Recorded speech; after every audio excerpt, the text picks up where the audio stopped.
भगवान त्रिपुरारी की जय, महाराजाधिराज रावण की जय, महाराजाधिराज रावण की जय।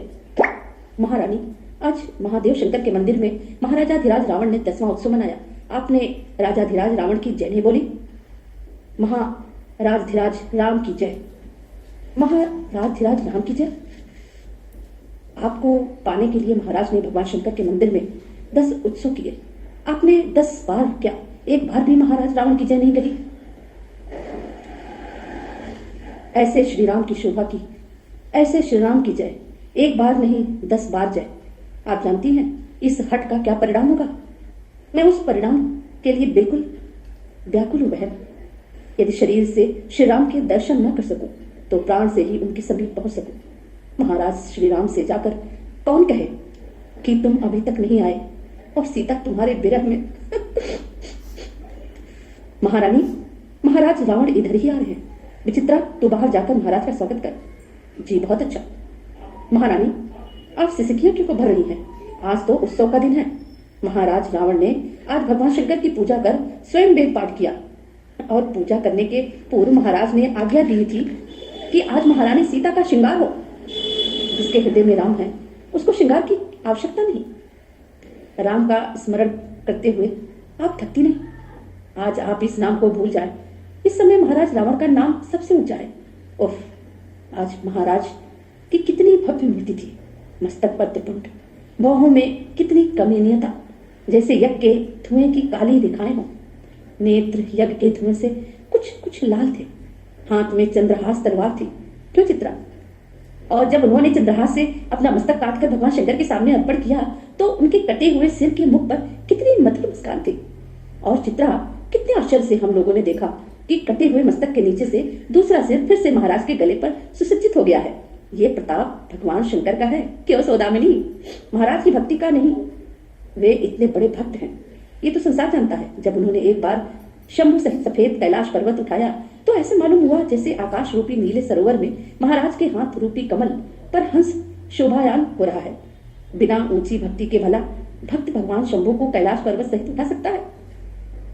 ये तो महाराज का बल है सौदामिनी। महाराज की शक्ति और शूरवीरता तो इतनी अधिक है कि जब उन्होंने अपने हाथ में अपना सिर काटकर अग्नि में होम किया तो ब्रह्मा के लिखे हुए मस्तक के लेख महाराज ने अपने नवीन मुख से पढ़े। उनमें लिखा हुआ था कि तुम्हारी मृत्यु नर के हाथों से होगी। महाराज अर्थात हंस पड़े, कहने लगे, बूढ़े ब्रह्मा की बुद्धि भी भ्रष्ट हो गई है। जब शक्तिशाली देवता भी मेरे वश में है तो नर की शक्ति ही कितनी है कि वो मेरे सामने खड़ा हो सके। महारानी सीता, ऐसे शक्तिशाली महाराज की बात स्वीकार करने में तुम्हें संकोच है?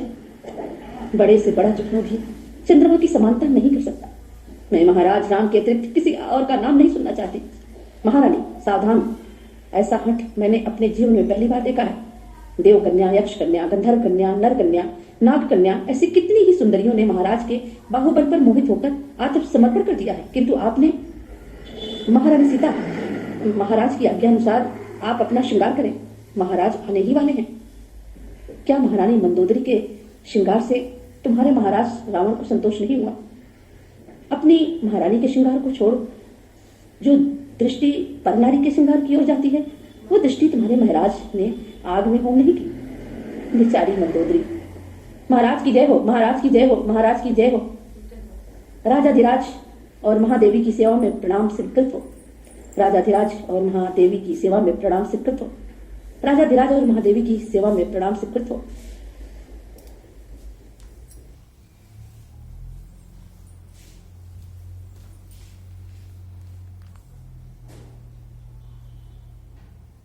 मैं भी जा रही हूँ महारानी सीता।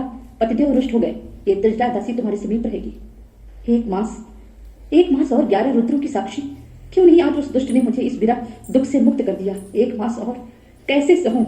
प्रभु के विरह में एक एक दिन युग के समान बीत रहा है, उस पर अभी 1 मास की लंबी अवधि। प्रभु अब मैं जीवित नहीं रहूंगी। मैं जीवित नहीं रहना चाहती। तुम्हारी होकर तुमसे कितनी दूर हूं। एक एक क्षण मुझे चंद्रहास की धार से भी अधिक तीक्ष्ण ज्ञात होता है। हाय, मेरा जीवन नष्ट क्यों नहीं हो जाता? मेरे ही कारण मेरे प्रभु को व्यंग सुनने पड़ते हैं।